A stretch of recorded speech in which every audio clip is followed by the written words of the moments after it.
நண்பர்களையும் உறவினர்களையும் மீண்டும் ஒரு முறை சந்தித்து மகிழ்கிற ஒரு வாய்ப்பை கோவில்பட்டியின் பெருமையாக இப்பொழுது எங்களுடன் பயணித்து கொண்டிருக்கக்கூடிய ஐயா திரு உதயசங்கர் அவர்களை பாராட்டும் இடத்தில் இருந்து சிறப்பு பெறும் ஒரு வாய்ப்பை தந்ததற்காக, இப்படி இந்த காரியங்களுக்காக ஒரு வணக்கம், ஒரு மகிழ்ச்சி கலந்த நன்றி இவற்றை தெரிவித்து இந்த நூலாய்வுக்கு செல்லலாம் என்று நினைக்கிறேன். வழக்கமாக இந்த தொடுவானம் நிகழ்வு நடக்கும்போது என்ன நடக்கும்னா, நீங்கள் வரவேற்புரை சொல்கிறவங்கலேருந்து வாழ்த்துறை பேசுகிறவங்க, தலைமை உரை பேசுகிறவங்க எல்லாருமே அந்த நூலை குறித்து பேசி முடிச்சுருவாங்க, ஆய்வு செய்திருவாங்க. வரவேற்புரையிலேருந்தே ஆய்வு ஆரம்பிக்கும். அங்கே ஆய்வுக்காக வர்றவங்க கதக்குன்னு தான் உட்காந்துருக்கணும். எந்த பாயிண்ட்டை யார் பேசுவாங்கன்னு தெரியலையே அப்படின்னு சொல்லிட்டு கிட்டத்தட்ட எல்லாம் சொல்லி முடித்த பிறகு தான் நூலாய்வு பேசுகிறவங்கள கூப்பிடுற ஒரு வரும். இன்றைக்கி எனக்கு அந்த சிரமம் இல்லை. அதை இந்த முறை குறும்படம்னு போட்டு தேவன் அதை ஒரு பகுதியை நிறைவு செய்துட்டார். ஏன்னா அந்த நூல் குறித்த செய்திகளை உதயசங்கர் தோழர் அவர் பேசும்போது அந்த நேர்காணலில் அவர் பேசுவதாகவே பல செய்திகளை அதில் தெரிவிச்சிருந்தாங்க. அந்த நூலின் பின்புலம், இந்த நூல் எப்படி தோன்றியது, எதற்காக அவர் இதை உருவாக்கினார் அப்படிங்கிற அந்த பின்புலத்தை அவர் சொன்னார். நான் ஒரு சில நாட்களுக்கு முன்னாடி எங்கள் ஊருக்கு போயிருந்தேன். அப்போ ஊருக்கு போயிருந்தப்ப நான் ஒரு 1.5 மணி நேரம் உட்காந்துருந்தேன். ஒரு சின்ன குக்கிராமம் தென்காசி மாவட்டத்தில் 1.5 மணி நேரம் உட்காந்துருக்கேன். எங்கள் வீட்டு திண்ணையில் தான் உட்காந்துருக்கேன். நாங்கள் இப்போ ரொம்ப வருஷமாக அங்கே உள்ளூரில் குடியிருக்கல, வெளியில் வேலை பார்க்குறதுனால. இப்போ ஊருக்கு போயிட்டு நான் 1.5 மணி நேரம் உட்காந்துருக்கேன். போகிறவங்க வர்றவங்க 1-2 பேர் வந்தவங்கெல்லாம் என்கிட்ட பேசினாங்க, நல்லா இருக்கீங்களா, என்ன ஏது, பிள்ளைங்க என்ன பண்ணுறாங்க ஏது, அப்படி கேட்டுட்டு அப்படி நடந்து போயிட்டே இருந்தாங்க. இல்லைன்னா நின்று பேசிகிட்டு இருந்தாங்க. வீட்டில் இருந்த உறவினர்களும் ஏத்த டீ குடிக்கியா, ஏத்த சாப்பிடுதியா அப்படின்னு 2 முறை கேட்டாங்க. ஆனால் யாரும் ஒரு டம்ளர் தண்ணியை கூட கொண்டு இந்த தண்ணி குடி அப்படின்னு கொடுக்கல. நான் வண்டியில் போயிருக்கேன், சரி இவ்வளோ தூரம் 2 வீலரில் வந்திருக்காங்கல்ல, ஒரு தாகமாக இருக்கும் அப்படின்னு சொல்லிட்டு ஒரு தண்ணியை குடி அப்படின்னு கூட சொல்லலை. இன்னொரு மதினி ஒருத்தவங்க வந்தாங்க, அதுதான் ரொம்ப ஹைலைட்டு. எதை சாப்பிட்டியா அப்படின்னா கேட்ட அடுத்த செகண்டு, நீ எல்லாம் எங்கள் வீட்டில் சாப்பிடுவியா அப்படின்னு சொல்லி, அடப்பாவீங்களா இதெல்லாம் என்ன பண்பாடுன்னே தெரியலையே நினச்சிட்டு நான் கடைசி வரைக்கும் ஒரு டம்ளர் தண்ணியாவது, ஒரு வாய் சுடு தண்ணியாவது கொண்டு கொடுப்பாங்களா அப்படின்னா அது நடக்கவே இல்லை. என் மகனும் கூட வந்திருந்தான். அவனும் மாறி மாறி முகத்தை பார்த்துக்கிட்டோம். என்னடா உபச்சாரம் இப்படி ஆயிடுச்சு அப்படின்னு சொல்லிட்டு. இப்போ எனக்கு 47 வயசு. இந்த 47 வயசில் நான் இந்த ஊருக்குள்ளே என்னுடைய சொந்த கிராமத்துக்கு, அந்த ஊர் முழுக்க என்னுடைய உறவினர்கள் இருக்கக்கூடிய அந்த கிராமத்துக்கு போகும்போது எனக்கு கிடைச்ச அனுபவம் இந்த மாதிரியாக இருந்தது. இதே என்னுடைய 7 வயதில் எங்கள் அப்பா எங்களை அழைச்சிட்டு போகும்போது அந்த பஸ்ஸை விட்டு நாங்கள் கீழே இறங்கும்போது, இப்போ மகளிருக்காக விட்டுருக்காங்க இல்லையா சிறப்பு பேருந்துகள், அதுலேயே ரொம்ப ஒரு டேமேஜான ஒரு பஸ்ஸு அந்த காலத்தில். அதில் நாங்கள் போய் இறங்குறோம். அந்த பஸ்ஸு போய் அதை விட்டு இறங்கும் போது எங்களை வரவேற்கிறதுக்கு ஒரு 50 பேர் நின்றுட்டு இருந்தாங்க. அடுத்து அந்த கச்சேரின்னு சொல்கிற இடத்துல பஸ்ஸில் இருந்து எங்களை கூப்பிட்ட இடத்துல இருந்து பார்த்தீங்கன்னா வழி நெடுக ஒவ்வொரு வீட்லேயும் டீ குடிச்சிட்டு தான் போகணும் அப்படின்னு அந்த கொடுக்குற டம்ளர் பார்த்திங்கன்னா இப்போ இருக்கிற ஒரு செம்பு சைஸுக்கு தண்ணி கொடுத்துட்டே இருந்தாங்க. தண்ணி இல்லை, டீ தண்ணி. அது தண்ணியாக இருக்கிற டீயை கொடுத்துட்டே இருந்தாங்க. அதை குடிச்சிட்டே தான் வழி நெடுக்க நாங்கள் போனோம். குடிக்காமல் ஒரு வீட்டில் இருந்து கிளம்பிட்டோன்னா அவங்க அவ்வளோ கோச்சிக்கிட்டாங்க. திரும்ப மறுபடியும் எங்ககிட்ட பேசவே இல்லை. அப்படியே அன்பை கொட்டி கொடுத்த ஒரு ஊர். அவ்வளோ விருந்து கொடுத்தே நம்மளை விருந்துனா என்ன, அந்த டீ தண்ணியே பெரிய விருந்தாக தான் இருந்தது. அப்படி கவனித்த அந்த ஊர் தான், அந்த மக்கள் தான் இப்போ இந்த மாதிரி இருக்கிறாங்க அப்படின்னு என்னோட 7 வயதுக்கும் 47 வயதுக்கும் நடுவில் இந்த 40 ஆண்டுகளில் இந்த உறவுகள்லாம் எப்படி மாறி இருக்குது, இந்த பண்பாடு கலாச்சாரம் எப்படி மாறி இருக்குது அப்படிங்கிறத நான் யோசனை பண்ணிக்கிட்டேன். இதை ஏன் நான் இவ்வளோ யோசனை பண்ணேன் அப்படின்னு சொன்னால் அதுக்கு முக்கியமான காரணம் இந்த ஆதனின் பொம்மைங்கிற இந்த புத்தகம். அது அதை வாசித்த போது எனக்கு கிடைச்ச நம்ம நினைவுகளை நம்ம திரும்பி பார்ப்போம் இல்லையா, நம்மளோட முன்னோர்கள் எப்படி இருந்தாங்க அப்படின்னு சொல்லி நம்ம காலத்தில் நம்மளுடைய அனுபவம் அதை வச்சு நம்ம வந்து பார்ப்போம் இல்லையா. அந்த மாதிரி பார்க்கும்போது இந்த 40 ஆண்டுகளுக்குள்ளே இத்தனை மாற்றங்களா நம்முடைய பண்பாட்டில், நம்முடைய கலாச்சாரத்தில் இத்தனை மாற்றங்களா, இது ஏன் வந்துச்சு அப்படின்னு யோசிக்கிற ஒரு இடம் வந்து வந்துச்சு. அதே இப்போ ஒரு 6000 வருஷங்களுக்கு முன்னாடி நம்முடைய முன்னோர்கள் அவங்களோட பழக்க வழக்கங்கள் எப்படி இருந்திருக்கும், ஒரு 3000 வருஷத்துக்கு முன்னால் அவங்களோட பழக்க வழக்கங்கள் பண்பாடு எப்படி இருந்திருக்கும், இதெல்லாம் நம்ம வந்து என்னைக்காவது ஒரு நாள் நின்று யோசிக்கிற ஒரு தருணம் வருமா அப்படின்னா வரும். எப்போ வரும்னா இந்த ஆதனின் பொம்மை மாதிரியான புத்தகங்களை வாசிக்கும் போது வரும். 1980 வருஷம் மதுரையில் ஒரு அரசு பள்ளி ஆசிரியர் தான் பாலகிருஷ்ணன் அப்படின்னு சொல்லிட்டு, அவர்கிட்ட அவருடைய மாணவர்கள் என்ன பண்ணுறாங்க, அங்கே அந்த பகுதியில் கிடைச்ச சில சுடும் மண்ணாலான பொருட்களை கொண்டு போய் கொடுத்துட்டு இதெல்லாம் இங்கே கிடச்சிதுங்க ஐயா அப்படின்னு சொல்லிட்டு காட்டுறாங்க. அந்த மண்பாண்டங்களை பார்த்த அந்த ஆசிரியர் மத்திய அரசையும் மாநில அரசையும் தொல்லியல் துறையையும் தொடர்ந்து மீண்டும் மீண்டும் மீண்டும் கேட்குறாரு. இந்த பகுதி வந்து ஒரு ஆய்வு செய்ய வேண்டிய இடம், அகழாய்வு செய்ய வேண்டிய இடம் அப்படின்னு சொல்லி இந்த அகழாய்வுக்கான புள்ளியை தோற்றுவித்தவர் ஒரு அரசு பள்ளி ஆசிரியர். அவர் வந்து அவர் கேட்டுக்கொண்டதன் விளைவாக 2014 இந்த நூல் இதை வந்து நம்முடைய தோழர் அவர்கள் அந்த திரு அமர்நாத் ராமகிருஷ்ணன் அப்படிங்கிற அந்த அகழாய்வு குழுவோட தலைவராக இருந்த அவருக்கு தான் வந்து இந்த நூலை சமர்ப்பணம் செய்திருக்கிறார். அப்படி செய்ததுக்கான காரணம், அமர்நாத் அவர்கள் வந்து அகழாய்வு செய்ய துவங்கிய போதும் அவங்க நிறைய இடையூறுகளை சந்தித்து அந்த அகழாய்வை ரொம்ப சிறப்பாக செய்து முடித்தாங்க.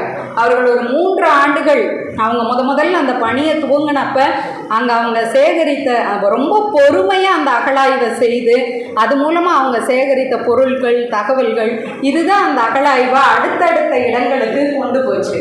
தமிழரின் நாகரிக தொட்டி, தமிழர்களோட நாகரிகத்தின் தாய்மடி இந்த கீழடி அப்படின்னு சொல்லி இந்த உலகத்துக்கு சொன்ன ஒரு ஆய்வை, மிக முக்கியமான ஆய்வை செய்தவர் அவர். அவருக்கு தன்னுடைய நூலை தோழர் அவர்கள் வந்து சமர்ப்பணம் செய்தது ரொம்ப பொருத்தம்னு நினைக்கிறேன் நான். இந்த நூலில் பார்த்தோம் அப்படின்னு சொல்லிட்டு சொன்னால், கேப்டன் பாலு அப்படிங்கிற கேரக்டர் தான் அதில் ஹீரோ. இந்த ஹீரோவை நம்ம உதயசங்க தோழரோட மற்ற நூல்களையும் படிச்சுக்கிட்டே வந்தோம் அப்படின்னா அந்த வரிசையில் புலிகுகை மர்மம் அப்படின்னு ஒரு நூல் இருக்குது. அந்த நூலில் இருக்கக்கூடிய ஹீரோவும் இந்த கேப்டன் பாலு தான். அந்த கேப்டன் பாலுவோட பயணம், அவருடைய ஒரு அனுபவம், அந்த அனுபவத்திலிருந்து தான் இந்த இளையோர் நாவல் துவங்குது. கேப்டன் பாலு ஒரு விடுமுறைக்காக இந்த மதுரைக்கு பக்கத்தில் இருக்கிற அவருடைய உறவினர் வீட்டுக்கு வர்றாரு. அங்கே அவருக்கு ரொம்ப போர். இப்போ டவுனில் இருக்கிற பசங்களை கொண்டு போய் ஒரு கிராமத்தில் விட்டால் என்ன செய்வாங்க? இப்போல்லாம் அப்படியெல்லாம் தேவையில்லை. கையில் மொபைல் இல்லாமல் இருந்தாலே 10 நிமிஷத்தில் போர் அடிக்குதுன்னு நம்ம பிள்ளைங்கள்லாம் வந்து நம்மளை கொடைய ஆரம்பிச்சிருவாங்க. அந்த மாதிரி ஒரு காலமாக தான் இப்போ இருந்துகிட்ருக்கு. அப்போ அந்த மாதிரி போர் அடிக்குதுன்னு சொல்லி அந்த பையன் வந்து பேசிகிட்டே இருக்கிறான். அப்போ அவனுக்கு வந்து நீ தென்னந்தோப்புக்கு போயிட்டோ, உனக்கு வந்து போர் அடிக்கவே அடிக்காது அப்படின்னு சொல்லி அவங்க மாமா பொண்ணு சொல்கிறான். மாமா வீட்டுக்கு தான் போயிருக்கிறான். அப்போ வந்து அவங்க மாமா பொண்ணு சொல்கிறாங்க, அப்போ அந்த தென்னந்தோப்புக்கு போன பிறகு அவன் மறுபடியும் வீட்டுக்கு வந்தப்ப நான் இன்னும் ஒரு வாரம் இந்த ஊரில் இருந்துட்டு போகிறேன் அப்படின்னு சொல்கிறான். அப்படி சொல்கிறதுக்கு காரணம் அந்த தென்னந்தோப்பில் அவனுக்கு கிடைச்ச ஒரு பொம்மை. அந்த பொருள் அவனுக்கு கிடைச்சதுனால தான் என்ன பண்ணுறான், அதுக்கப்புறம் நான் வந்து ஒரு வாரம் கழித்து போகிறேன் அப்படின்னு சொல்லி, ஏன்னா அதை சுற்றி அவனுடைய நினைவுகள்லாம் சுழல ஆரம்பிச்சிருது. அதை பற்றி அவன் ரொம்ப யோசிச்சுக்கிட்டே இருக்கிறான். அப்படி இருக்கும்போது இன்னும் கொஞ்சம் நம்ம தெரிஞ்சுக்கணும்னு நினைக்கிறான். அதனால் அந்த விடுமுறையில் இன்னும் ஒரு வாரம் அங்கே இருக்கிறதுன்னு அவன் முடிவு பண்ணுறான். மீதி கதையை தெரிஞ்சுக்கிடுறதுக்கு வந்து நம்ம எல்லாரும் ஆதனின் பொம்மை புத்தகத்தை வாங்கி படித்து மீத கதையை வந்து நம்ம ரசித்து தெரிஞ்சுக்க போகிறோம். இப்போ அந்த நூல் குறித்த ஒரு சில தகவல்கள் மட்டும், என்னுடைய பார்வையை மட்டும் நான் இங்கே வந்து பதிவு செய்கிறேன். இதில் இருக்கக்கூடிய பாத்திரங்களுக்கு அவர் பேர் வச்சிருக்கிறது வந்து அவ்வளோ நுட்பம். இந்த காலகட்டத்தில் இருக்கக்கூடிய குழந்தைகளுக்கு என்ன பேர் வைப்போம், பாலு, மதுமிதா அந்த மாதிரி பேர் சூட்டியிருப்பார். அதே வந்து ஒரு 3000 ஆண்டுகளுக்கு முன்னாடி இருந்த குழந்தைகளுக்கு பேர் வைக்கும்போது பார்த்தோன்னா ஆதன், செம்மல்லி, வெண்ணிலை, கந்தசாமி இந்த மாதிரிலாம் வந்து கந்தசாமிங்கிறது கூட இப்போ இருக்கிற கேரக்டருக்கு பேராக வச்சுருப்பார். அப்போ அந்த கேரக்டரோட பேரை சூட்டுவதில் கூட ரொம்ப அக்கறையாக அவர் வந்து ரொம்ப இது ஒரு நுட்பமான விஷயந்தான், அதை கூட ரொம்ப அருமையாக அவர் வந்து பண்ணியிருக்கிறது தெரியும். அடுத்து உதயசங்கர் தோழரை பொறுத்த மட்டும் ஒரு பக்க கதை ஒன்று ஒரு சின்ன கதை எழுதுனா கூட அதில் இந்த சமகால நடப்பு அரசியலை பற்றின ஒரு பஞ்ச் வந்து இருக்கும், இல்லைன்னா அதை பற்றின ஒரு அறிமுகம் இருக்கும். ஏதோ ஒரு வகையில் ஏதோ ஒரு கேரக்டர் பேசுகிறதாவோ எப்படியோ வந்து வச்சுருப்பார். அது அவருடைய தனித்தன்மை. அவருடைய சின்ன சின்ன குட்டி கதைகளில் சின்ன பிள்ளைங்களுக்கு எழுதுகிற கதைகள்லேயே அதை நம்ம வந்து பார்க்கலாம். அப்போ ஒரு சின்ன கதையிலேயே அந்த மாதிரி கிடைக்கிற கேப்பை பயன்படுத்துகிற அவர் வந்து இந்த மாதிரி ஒரு நாவலில் விட்டு வைப்பாரா? அரசியல் பேசிகிட்டே போகிறாரு, ஒரு இடத்துலையும் அரசியலை கற்றுக் கொடுத்துக்கிட்டே இருக்கிறாரு. அரசியலை வந்து இப்படி தான் நம்ம வந்து சின்ன பிள்ளைங்ககிட்ட எடுத்துகிட்டு போய் சொல்ல முடியும், அந்த மாதிரி அவர் வந்து பேசுகிறாரு. அதே மாதிரி பெண்ணியம் குறித்து அவர் பேசக்கூடிய செய்திகள் இந்த நாவலின் மூலமாக அதை வாசிக்கக்கூடிய வாசகருக்கு அவர் சொல்லக்கூடிய இந்த சமூகத்துக்கு சொல்லக்கூடிய செய்திகள் அது ரொம்ப வியப்பாக இருந்தது எனக்கு. அங்கே அவரோட பாலுவோட மாமா பொண்ணு மதுமிதான்னு ஒரு பொண்ணு இருப்பாங்க. அந்த பொண்ணை பற்றி சொல்லும்போது இவர் வந்து டெஸ்கிரைப் பண்ணுவார், அந்த மதுமிதா எப்படிப்பட்டவங்க அப்படின்னு சொல்லிட்டு. எப்படின்னு முதல்ல அவங்கள இன்ட்ரடியூஸ் பண்ணும்போது எப்படி சொன்னேன்னா, நீ போய் மதுமிதா கூட விளையாடுன்னு சொல்லுவாங்க. அப்போ இந்த பாலு நினைப்பான், பொம்பளை பிள்ளை கூட போய் விளையாடுறதா அப்படின்னு சொல்லிட்டு முதல்ல நினைப்பான்னு சொல்லியிருப்பாங்க. அந்த பற்றியிலே பார்த்தோன்னா பின்னாடி சொல்லிகிட்டே போவாங்க, மதுமிதா நல்லா படிப்பா, நல்லா விளையாடுவா, தினம் செய்தித்தாள் படிப்பா, தொலைக்காட்சி கேட்பா, அப்புறம் அறிவியல் சம்மந்தமான தொலைக்காட்சி அலைவரிசைகளெல்லாம் பார்ப்பா, பாட சம்மந்தமாக சந்தேகம் கேட்பா. இப்படி வந்து ஒரு பெண் கதாபாத்திரத்தை படைச்சதுக்கே நம்ம வந்து அவருக்கு ஒரு வணக்கம் சொல்லணும். ஒரு இளையோர் நாவலில் ஒரு பெண் குழந்தை இப்படியெல்லாம் இருப்பாங்க அப்படின்னு இந்த மாதிரி ஒரு பாத்திரத்தை அவர் படைக்கிறார். அந்த பத்தியிலேயே தொடங்கும்போது இது 14வது 15வது பக்கத்தில் வரும். அந்த பேராலேயே தொடங்கும்போது அவர் வந்து முதல்ல நினைக்கிறான்ல, பொம்பளை பிள்ளைகிட்ட போய் விளையாட்டு கற்றுக்கிறதா அப்படின்னு. அப்போ வந்து இதே மாதிரியான சிந்தனை போக்கு இருக்கிற அத்தனை பேருக்கும் ஒரு கொட்டு வைப்பார். பொம்பளை பிள்ளைகிட்ட போய் கற்றுக்கிறதா, லேடிஸ்கிட்ட போய் கேட்குறதா, அப்படிலாம் யாரெல்லாம் மனசில் நினைக்கிறோமோ அவங்கெல்லாம் இந்த பேராகிராஃபில் அப்படியே ஒரு நிமிஷம் நின்று யோசிப்போம். இப்படி பேசிகிட்டு இருக்கிற நினச்சிட்டு இருக்கிற நீ எல்லாம் இந்த கிடக்கிற இடத்துலே தான் கிடக்கணும் அப்படின்னு வைக்கிற குட்டு தான் அதுக்கு பின்னாடி அவர் அந்த பெண் குழந்தையை பற்றி சொல்லக்கூடிய விவரணைகள் எல்லாமே. அப்புறம் வந்து பார்த்தோன்னா ஒரு இளையோர் நாவலில் பெண்ணிய சிந்தனைகளை இவ்வளோ தூரம் வைக்கிறவர் அந்த காலகட்டத்தில் பெண்களுக்கு வந்து கல்வி, அவங்களோட கல்வி நிலை எப்படி இருந்தது, சமூகத்தில் அந்தஸ்து எப்படி இருந்தது அப்படிங்கிறதெல்லாம் சொன்னாங்க. நான் அப்போ என்னோட 7 வயசுக்கு மறுபடியும் போயிட்டு நினச்சிக்கிட்டேன். அப்போ பார்க்கும்போதெல்லாம் எல்லாரும் வந்து தாய் வா அப்படின்னு தான் கூப்பிடுவாங்க. நமக்கு என்ன உறவு முறைங்கிறதையோ என்ன பேரோ அதெல்லாம் சொல்லிலாம் கூப்பிட்டு எனக்கு வந்து ஞாபகத்தில் இல்லை. எந்த பெரியவங்களை நினச்சி பார்த்தாலும் இப்போ மனசுக்குள்ளே பார்த்தோம் அப்படின்னா தாய் வான்னு கூப்பிட்ட அந்த அன்பு தான் தெரியுது. இப்போ ஊரில் கூப்பிடுறதுக்கு அப்படி ஒரே ஒருத்தர் தான் இருக்கிறாரு, 80 வயசில் ஒருத்தர். அவர் இப்போவும் நான் போய் வண்டியில் இறங்கினோன்னே வண்டி விட்டு இறங்க முன்னாடி ஏத்த வா தாய் வா அப்படின்னு தான் கூப்பிடுறாரு. ஆத்தா தாயின்னு கூப்பிடுறதெல்லாம் வந்து பெண்களுக்கு எவ்வளோ முக்கியத்துவம் கொடுத்து எவ்வளோ சிறப்பு கொடுத்தோம் அப்படிங்கிறதுக்கான ஒரு அந்த சொல்லை நான் வந்து பார்க்குறேன். அந்த ஒரு இதோட சாரத்தை இந்த பத்திகளில் அந்த 14 15வது பக்கங்களில் மதுமிதாங்கிற கேரக்டர் வர்ற இடத்துலலாம் நம்ம வந்து பார்க்க முடியும். அதை பற்றி சொல்லும் போதெல்லாம் நம்ம வந்து பெண்களை பற்றி குறிப்பிடும் போதெல்லாம் நம்ம வந்து அதை தெரிஞ்சுக்க முடியும். அப்புறம் பார்த்தோன்னா திராவிட அரசியல் பேசாமல் தோழர் கடந்து போனார்னா அது வந்து நல்லா இருக்காது அப்படிங்கிறதுனால என்ன தெரியல. பார்த்தோன்னா இந்த ஆதியில் இல்லாமல் பாதியில் வந்த சாதிங்கிற மடமைகளுக்கெல்லாம் தாய் வந்து இந்துத்துவா தான், சனாதனம் தான் அப்படின்ட்டு அவர் அந்த ஆரியத்தை பற்றி இதெல்லாம் வந்து பார்த்திங்கன்னா இதெல்லாம் டைரெக்டாக எதையும் பேசவே இல்லை, மறைமுகமாக ஆனால் ஒவ்வொரு இடத்துலையும் பேசிகிட்டே போயிட்டு இருக்கிறாரு. அதாவது அங்கே ஒரு பெண் தெய்வ வழிபாடு பற்றி ஒரு இடம் வரும். அந்த இடத்துல அந்த கையில் கிடைக்கிற பொம்மையோட முகம் கூட ஒரு பெண்ணோட முகமாக தான் இருந்தது. அந்த பொம்மையோட முகமும் அங்கே இருக்கிற பெண் தெய்வத்தோட முகமும் ஒரே மாதிரியாக அந்த உருவ ஒற்றுமை இருந்தது அப்படின்னு சொல்லிட்டு இந்த விஷயங்களெல்லாம் அவர் சொல்லிகிட்டே போவார். அவர் வந்து அங்காள பரமேஸ்வரி அப்படிங்கிற பெண் தெய்வத்தை பற்றி குறிப்பிட்டிருப்பார். அவங்க வந்து நம்மள நிறைய பேருக்கு அவங்க குலதெய்வமாக இருப்பாங்க. அவங்களுக்கு அது வந்து மூதாதை அப்படிங்கிறது சொல்கிறாரு. இந்த ஆதன் கையில் இருக்கிற பொம்மைக்கும் அதே முகம் இருக்குது, 3000 ஆண்டுகளுக்கு முன்னாடி திராவிட பெண்களோட முகம் எப்படி இருந்தது, அதை ஒப்பிட்டு அதை கதையாக்கி இருக்கிற அந்த நுட்பம் அது ரொம்ப முக்கியமாக சொல்ல வேண்டியது. அப்புறம் இன்னும் ரொம்ப நுட்பமாக அழுத்தமாக திராவிடத்தை குழந்தைகள்கிட்ட நம்ம எப்படி போய் சேர்க்க முடியுமோ அது எல்லாத்தையும் ரொம்ப நுட்பமாக பேசக்கூடிய ஒரு நூல் தான் இந்த ஆதனின் பொம்மை. ஒரு சிறார் எழுத்தாளராக, ஒரு ஆசிரியராக நான் இந்த மாதிரி அரசியலை குழந்தைகள்கிட்ட பேசுகிறதுக்கு நான் இன்னொரு வணக்கத்தை நான் சொல்ல விரும்புகிறேன் உதயசங்கர் தோழருக்கு. அப்புறம் வந்துட்டு பார்த்தோம் அப்படின்னா, இந்த மாதிரி ஒரு நூலை எழுதுறதுக்கு அவர் எவ்வளோ தேடி இருப்பார் அப்படின்னு சொல்லிட்டு, இப்போ நம்ம கீழடியில் இருக்கிற அருங்காட்சியகத்துக்கு போனோன்னா நம்ம மனசுக்குள்ளேயும் நிறைய விரியும். இங்கே இருக்கிற குட்டி பசங்க மாதிரி ஒரு அரசு பள்ளி மாணவன் கிஷோர்னு சொல்லிட்டு அவன் ஒரு முறை அந்த அருங்காட்சியகத்துக்குள்ளே போய் கீழடியை அந்த அருங்காட்சியகத்தை பார்த்துட்டு வெளியில் வந்துட்டு சொன்னான், எப்படிடா இருந்தது அப்படின்னு கேட்கும்போது, டைம் மிஷினில் ஏறிட்டு வந்த மாதிரியே இருந்தது, ஒரு ஃபீலாக இருந்தது அப்படின்னு சொன்னான். அந்த மாதிரி டைம் மிஷினில் ஏறிட்டு வர்ற மாதிரி ஒரு ஃபீல் வந்து நமக்கு இந்த ஆதனின் பொம்மை புத்தகத்தை வாசிக்கும்போது கிடைக்கும்.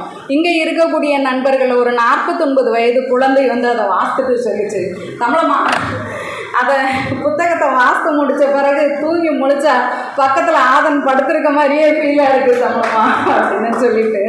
அப்போ அந்த மாதிரி அதை வந்து 19 வயது குழந்தை வாசித்தாலும் சரி, 39 வயது குழந்தை வாசித்தாலும் சரி, 59 வயது குழந்தை ஒன்று வாசித்துட்டு சொல்லிச்சு. எனக்கு வந்து இது ஒரு 3 பீரியடு இந்த நூலில் பேசப்படுதுன்னு எனக்கு தோணுச்சு. ஒன்று ஒளியின் காலம், இன்னொன்று இருளின் காலம், இன்னொன்று ஒளி ஏற்றக்கூடிய காலம் அப்படின்னு சொல்லிட்டு சொன்னார் அந்த 59 வயது குழந்தை.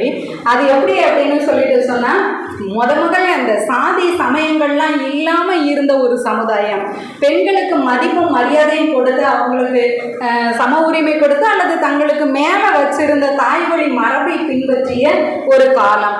அந்த காலம் வந்து இந்த ஒளியின் காலம் அப்படின்னு சொல்லிட்டு, இந்த பீரியட் ஆஃப் லைட் அப்படின்னு அவர் சொன்னார். அதே போல் இருளின் காலம் அப்படிங்கிறது நம்முடைய பண்பாடு கலாச்சாரம் எல்லாத்தையும் மறந்து பெண்களுக்கு உரிய ஒரு இடத்தை கொடுக்காம அவங்களுக்கான கல்வி மறுக்கப்பட்டு திடீர்னு இந்த சாதியும் சமயமும் வந்து அதனால நமக்கு இடையில நிறைய சுவர்கள் வந்து இப்படியெல்லாம் இருந்த ஒரு இருளின் காலம். அந்த காலத்தை அவர் வந்து இருளின் காலம் அப்படின்னு சொல்கிறாரு. அடுத்து இந்த மாதிரியான ஆதனின் பொம்மை மாதிரியான நூல்கள்லாம் வந்து இன்னைக்கு நம்மெல்லாம் இப்படி இல்லைடா, இன்னைக்கு இருக்கிற நம்மெல்லாம் இல்லை, நம்மெல்லாம் யார் தெரியுமா, நம்மெல்லாம் இப்படிப்பட்டவங்க அப்படின்னு சொல்லிட்டு இந்த தமிழரின் நாகரீகத்தை, தமிழர்களுடைய மொழியை, நம்முடைய இனத்தை குறித்த அந்த பதிவுகளை மீண்டும் மீண்டும் மீண்டும் சொல்லக்கூடிய இந்த காலம் வந்து அந்த ஒளியை 6000 ஆண்டுகளுக்கு முன்பு இருந்த அந்த ஒளியை, 3000 ஆண்டுகளுக்கு முன்பு இருந்த அந்த ஒளியை மீண்டும் ஏற்றக்கூடிய ஒரு காலமாக, இந்த படைப்புகளின் மூலமாக மீண்டும் அந்த ஒளியை ஏற்றக்கூடிய ஒரு காலமாக, இந்த ஒளி ஊட்டக்கூடிய காலமாக நான் பார்க்குறேன் அப்படின்னு சொல்லி அந்த 59 வயது குழந்தை இளையோர் வந்து சொன்னார். அப்போ இப்படியாக ஒவ்வொருவரும் இந்த ஆதனின் பொம்மை நூலை வாசிக்கும் போது ஒவ்வொரு அனுபவம் கிடைக்குது. அதே போல் நிறைய புதிய சொற்களை ஒரு இலக்கியம் என்ன பண்ணணும் அப்படின்னா, அந்த இலக்கியத்தை படித்து முடித்த பிறகு அவங்க பேசக்கூடிய சொற்களில் மாற்றம் வரணும், அவங்களோட பேச்சு மொழி மாறணும், அல்லது அவன் வந்து அதுலேருந்து புதுசாக ஒரு 4 சொற்களை கற்றுக்கிட்டு பேசணும். ஒரு தமிழாசிரியராக இருக்கக்கூடிய நான் வந்து குப்பாயம், நுணல், பிரதிமை இந்த மாதிரியான சொற்களுக்கெல்லாம் இதில் நிறைய வேற்று மொழி சொற்களும் இருக்குங்கிறதையும் அங்கங்கே நோட் பண்ணிக்கிட்டேன். ரொம்ப தூய தமிழ் சொற்களாக இருக்கக்கூடிய குப்பாயம், நுணல் மாதிரியான சொற்களையும் கூட நான் பார்த்தேன். இந்த மாதிரி வந்து இந்த மாதிரி சொற்களை கூட இந்த இடத்துல கொண்டு வந்து நம்ம வந்து பயன்படுத்த முடியும் அப்படிங்கிறத ஒரு ஆசிரியராக நான் வந்து கற்றுக்கொண்டேன். அப்போ இந்த மாதிரி புதிய நம்ம மொழியோட வளம் இது, நிறைய சொற்கள் இருக்கிறது அப்படிங்கிறது, அது மறுபடியும் ஒரு முறை சில சொற்களை நினைவு கூறுறதுக்கும் அதை நம்ம பயன்படுத்துவதற்குமான ஒரு வாய்ப்பை அந்த ஒரு பணியையும் இந்த இலக்கியம் வந்து, இந்த நூல் வந்து கரெக்டாக பண்ணியிருக்குது. கையில் வந்து ஒரு அகராதியை, திறன்பேசியை, பக்கத்தில் வச்சுக்கிட்டு இந்த இந்த வேர்ட்ஸுக்கெல்லாம் மீனிங்கை பார்த்து பார்த்து நான் வந்து படித்தது எனக்கு ஒரு நல்ல அனுபவமாக இருந்துச்சு. அதே மாதிரி மர்மம், மாயாஜாலக்காரன், இந்த மாதிரியான வார்த்தைகள்லாம், பிரவேசித்தல், இந்த மாதிரியான வார்த்தைகள் எல்லாம் வாசிக்கும்போது எனக்கு வந்து ரொம்ப நாட்களுக்கு முன்னால் என்னுடைய இளம் பருவத்தில் நான் பைபிள் வாசித்த நினைவுகள்லாம் எனக்கு வந்தது. அதே மாதிரி